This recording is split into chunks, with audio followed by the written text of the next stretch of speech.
If drones fly themselves, why would you ever learn how to fly your drone? Well, did it cross your mind that while your drone is flying itself, you could be changing the altitude of the drone, you could be changing the tilt of the camera, you could be changing the distance from the subject. You could be co-piloting your drone that is flying itself. You've turned a single operator drone into a dual operator drone thanks to the intelligent flight mode and autopilot features. Take a look at these couple of shots that we filmed on the Phantom 4 with point of interest, and then come back and we'll have a chat.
I'm Stewart and this is Drone Film Guide, the channel where we learn to fly like filmmakers.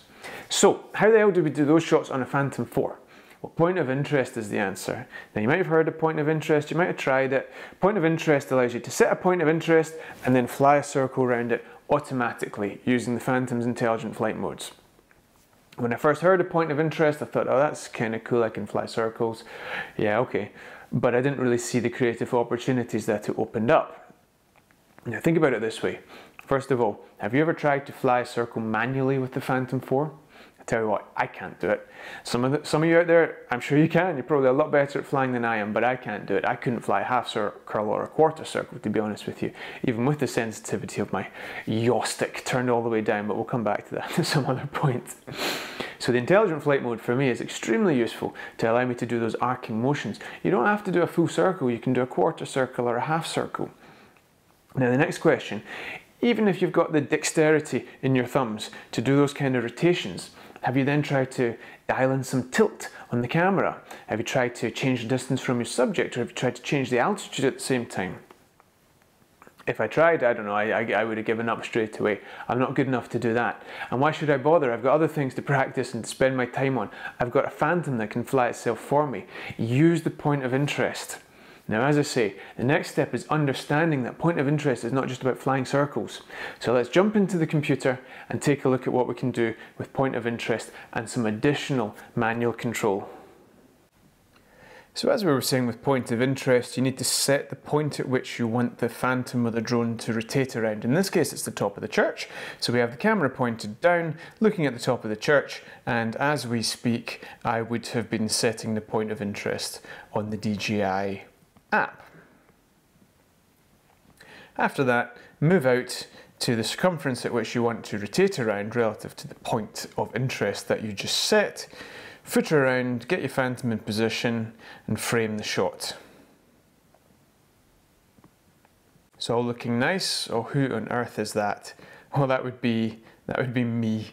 I'm coming around to check, have a wee chat with Alina, make sure everything's okay, get the composition, a bit of fine tuning, lovely stuff.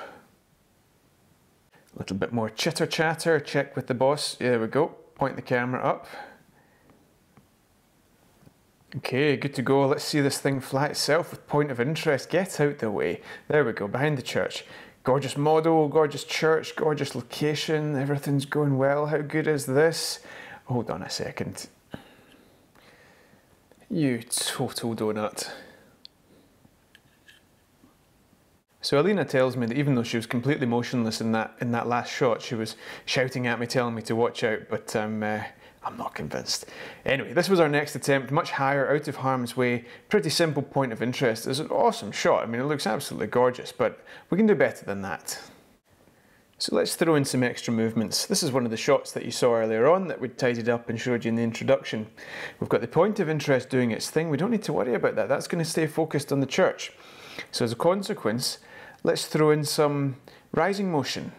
There we go. And what I love about this shot, the attention initially was on Alina, but now the attention has shifted beyond the church and we see the setting. It's a great reveal of the location.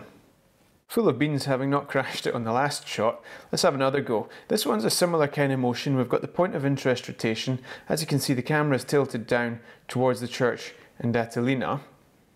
But let's throw in not only some rising altitude as we had in the last shot, but look at this, we're putting in some tilt afterwards.